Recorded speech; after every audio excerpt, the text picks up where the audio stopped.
A história de Manuel Truncado.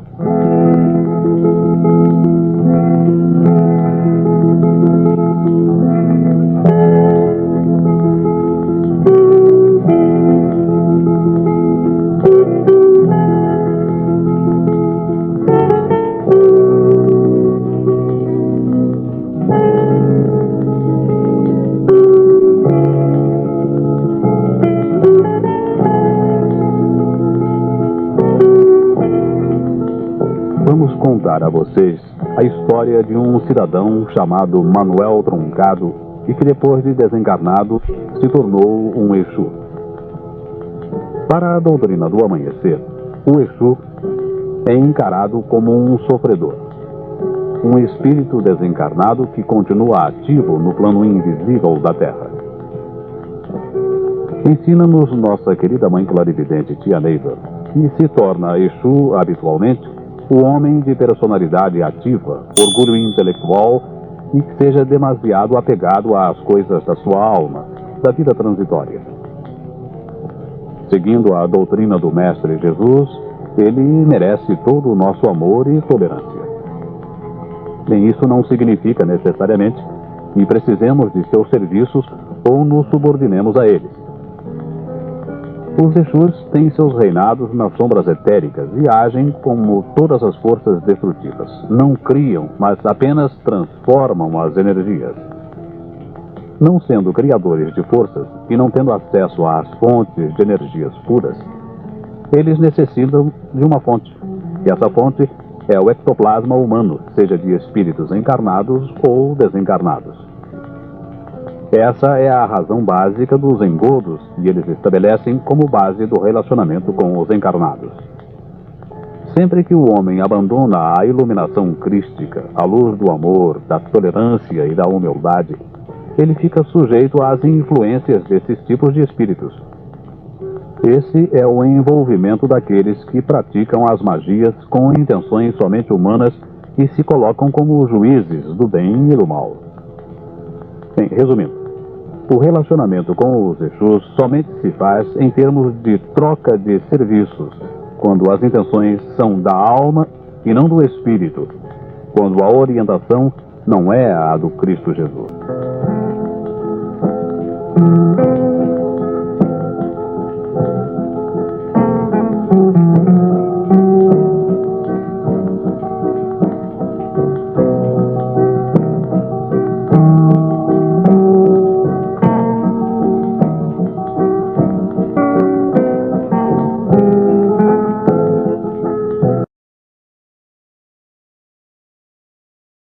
Há uns 10 anos atrás, vivia em uma cidade de Goiás, bem próxima da capital do estado, um cidadão chamado Manuel Truncado. Ele era casado com uma mulher pacata e jovem, chamada Maria. O casal tinha 3 filhos, José, o caçula, Marília e Josefa, 2 mocinhas. Manuel Truncado estava com mais de 40 anos, e havia lutado muito para sobreviver com sua família. Seu pai fora um fazendeiro no interior de Goiás, e Manuel crescera na dura vida de peão. Apesar de as terras serem boas, o pai de Manuel Truncado nunca soubera tirar melhor proveito delas, e com isso a vida para ele sempre fora de luta e sofrimentos. Um dia, o pai de Manuel acabou por perder a fazenda e eles tiveram que se mudar para aquela cidade. Os velhos logo morreram e Manuel teve que se ajustar a uma vida para a qual não fora preparado. Trabalhou aqui e ali, mas não conseguiu se firmar em lugar algum. Um dia, ele conheceu Maria, uma jovem bonita e simples que trabalhava para ajudar os pais. Os dois se amaram e logo se casaram, sem muitos planos para o futuro. As pessoas acostumadas com a pobreza não olham muito à frente e resolvem os seus problemas com certa facilidade. E assim fizeram Manuel e Maria, e o casal logo ganhou uma filhinha. No primeiro ano de casados, Manuel procurou se firmar no trabalho árduo de carroceiro. O casal morava num barracão, que é uma casinha construída no fundo do terreno, deixando a frente toda livre. Manuel tinha uma cocheira onde guardava a carroça e os seus 2 animais. Nas tardes quentes e de vento parado, o cheiro acre do estrume invadia a pequena residência. Mas eles já estavam tão acostumados que nem o sentiam. Manuel Truncado gostava de acariciar o corpinho tenro de Josefa deitada numa bacia forrada de panos.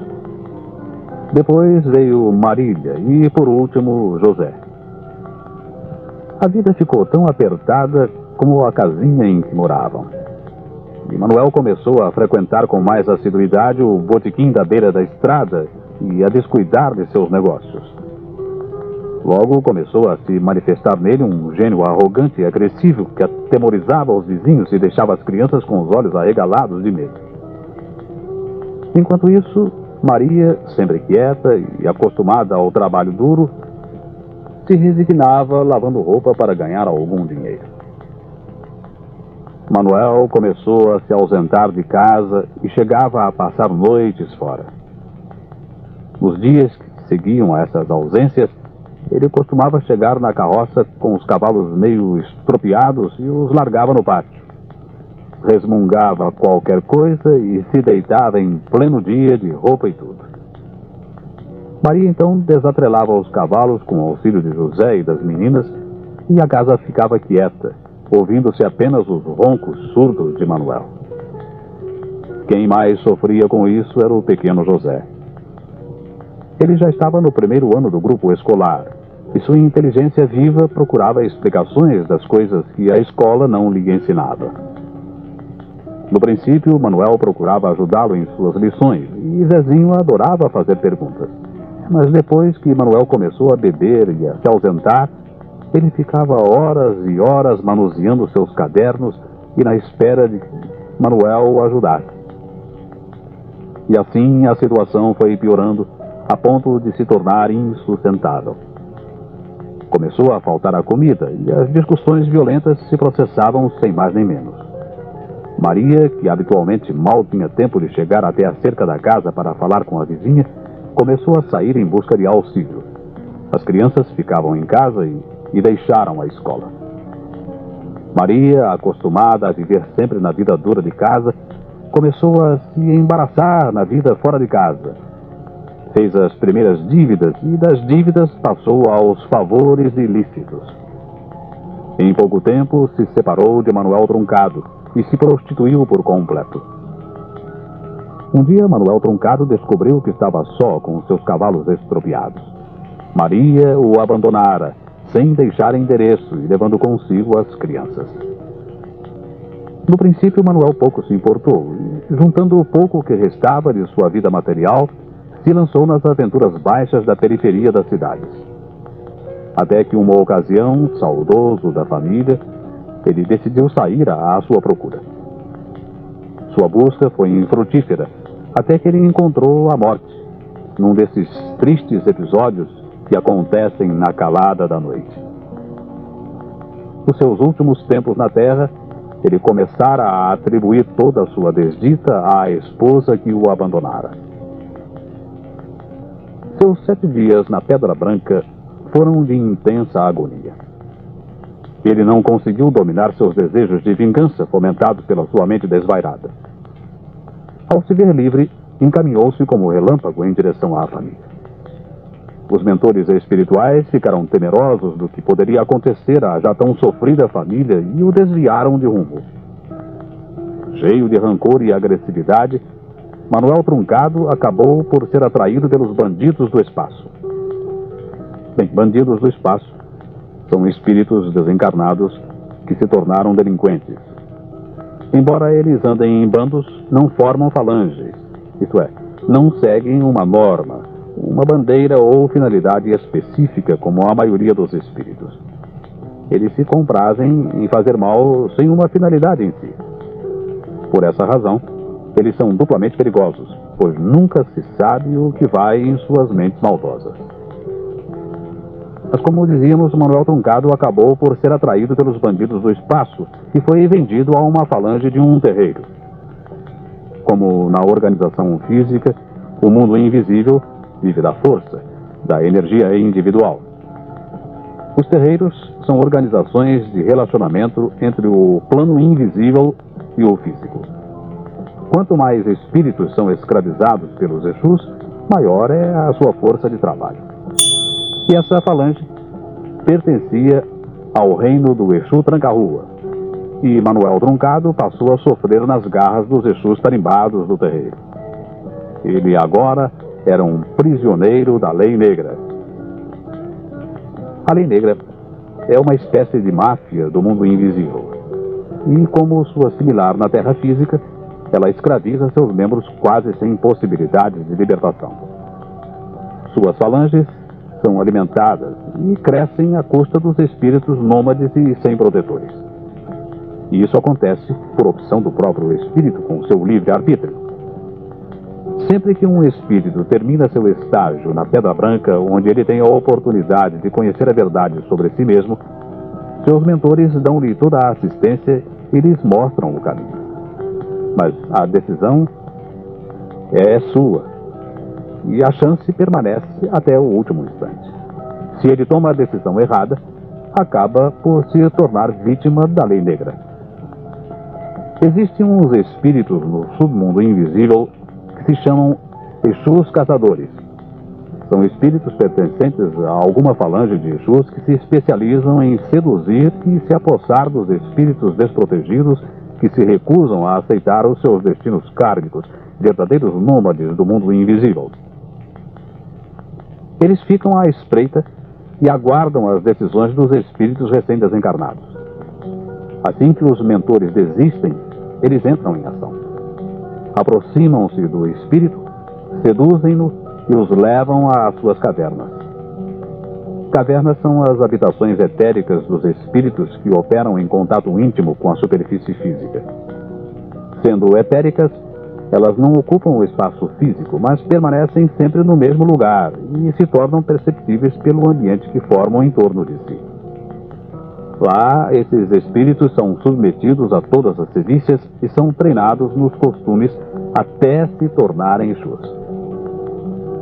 Manuel Truncado conheceu então o que era realmente sofrer. Os anos da Terra foram se passando e ele foi adquirindo tarimba. Seu gênio agressivo o ajudou de tal maneira que ele logo começou a se destacar em meio às tenebrosas tarefas. Em pouco tempo, adquiriu o direito de se chamar Exu Tranca-Rua, nome do titular da falange, e passou a ser temido pelos mais ferozes espíritos da falange. Aos poucos, ele foi formando um grupo de adeptos e estabeleceu então o seu reino. Com sua esperteza, ele fez um convênio com o Exu Tenório. Esse espírito é um especialista em hipnose magnética e isso lhe dá uma força terrível no submundo etérico. A hipnose se presta muito nas macumbas e o novo Exu Tranca-Rua, ex-Manuel Truncado, se aproveitou disso.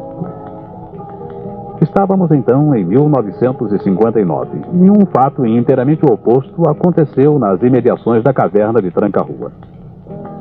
Naquela data, mudara-se para o local chamado Serra do Ouro o grupo de Tia Neiva e formara-se assim a primeira comunidade da corrente indiana do espaço, o ESB. E o tempo continuava a correr na ampulheta da vida. Certo dia, Truncado, agora chamado Tranca-Rua, estava sentado no seu trono quando ouviu alguém praguejando com violência. Sabia por experiência que se tratava de algum novato recém-trazido pelos Exus Caçadores. Muniu-se então do seu chicote magnético e se encaminhou para o local do barulho. Lembrava-se de como fora tratado quando chegara, e o seu maior prazer era aplicar pessoalmente a correção dos novatos. E ele tinha um jeito especial de chicoteá-los até convencê-los. O espírito estava seguro pelos caçadores e Truncado desfechou a primeira chibatada. A vítima urrou de dor e ódio e seus olhos lançavam chispas de ira impotente. Truncado ia dar a segunda chibatada quando seu braço estancou no ar como se tivesse batido num rochedo invisível. O espírito que estava sendo chicoteado era o de seu filho José.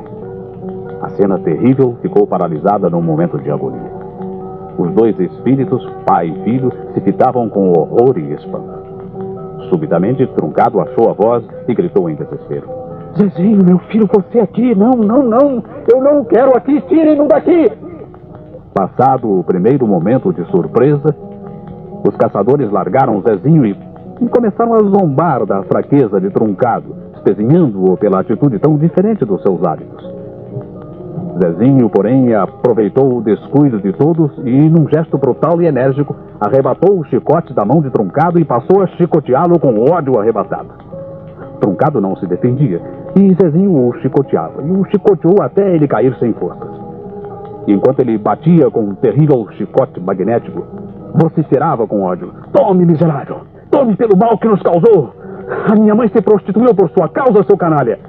Ela foi obrigada a isso para dar de comer a mim e às minhas irmãs, você se lembra? Josefa e Marília, as minhas irmãs, suas filhas, foram pelo mesmo caminho. Elas agora vão para o mesmo caminho que minha mãe, a prostituição. E tudo por sua culpa, seu miserável. Mas eu lhe disse que um dia eu encontraria. E agora eu o encontrei." O tempo continuou a correr na ampulheta da vida. Zezinho, agora, era um terrível tranca-rua, mais feroz que seu pai. Truncado, desmoralizado no próprio reino, mas não querendo se afastar de Zezinho, seu filho, tornou-se um nômade do submundo dos Exus. Cheio de ira e confuso com a cilada que a vida lhe preparara, redobrou as atividades maléficas sem cautela nem medida. Suas estrepolias puseram em sobressalto toda a região entre Anápolis e Alexânia durante longo tempo. Nessa época aconteceram desastres incríveis. Carros perdiam a direção sem causa aparente e a estrada começou a ter cruzes fincadas de pessoas que desencarnavam nesses desastres. Crimes aconteciam nos sítios vizinhos da rodovia e o consumo da cachaça aumentou nos botequins de beira de estrada. A atmosfera da região começou a modificar-se visivelmente. Os macumbeiros aumentaram de número e as doenças tétricas varavam as noites nas várzeas e encruzilhadas. Na comunidade da UESB, Tia Neiva recebia as lições dos mundos encantados dos Himalaias e os médios se desdobravam no serviço do Cristo Jesus. Um dia, Tia Neiva recebeu a notícia de que estava para chegar um circo que se instalaria nas imediações da UESB. Mas não se tratava de um circo comum, desses que a gente está habituado a ver. Tratava-se de um circo etérico. De fato, o mundo invisível da região estava alvoroçado. O circo chegou com o estardalhaço, com seus palhaços, seus acrobatas e seus carros coloridos. O palhaço principal chamava-se Remendão. Os espíritos desencarnados afluíram para o circo em massa. Depois disso, desapareciam da região. Tranca-rua, Manuel Truncado, também não resistiu e foi ver o circo. Quando deu por si, estava capturado pela falange dos centuriões. Ele o urrou e ameaçou, mas de nada lhe adiantou. Levado para o UESB, foi sendo doutrinado e acabou por conversar longamente com Tia Neiva. Ela, na sua proverbial paciência, foi mostrando o seu quadro espiritual e ele ali ficou. A fagulha de ódio de seus olhos foi sendo substituída pela luz baixa do arrependimento. Às vezes, o seu gênio rancoroso o dominava e ele dava trabalho aos médiuns da UESB. Por fim, os mentores, com o auxílio de Tia Neiva, conseguiram encaminhá-lo para o Canal Vermelho. O Canal Vermelho é um posto de socorro do plano etérico, cidade intermediária onde os espíritos permanecem em aprendizado até o máximo de 7 anos. Lá, ele foi atraído para o candomblé chamado Umatã. Mudou sua roupagem de Exu e sua maior preocupação continuou sendo o seu filho Zezinho. Na terra, na caverna do antigo Tranca-Rua Truncado, um outro rei impera no seu reinado de ódio, o Tranca-Rua ex-Zezinho. Sua ferocidade é maior do que era a do pai.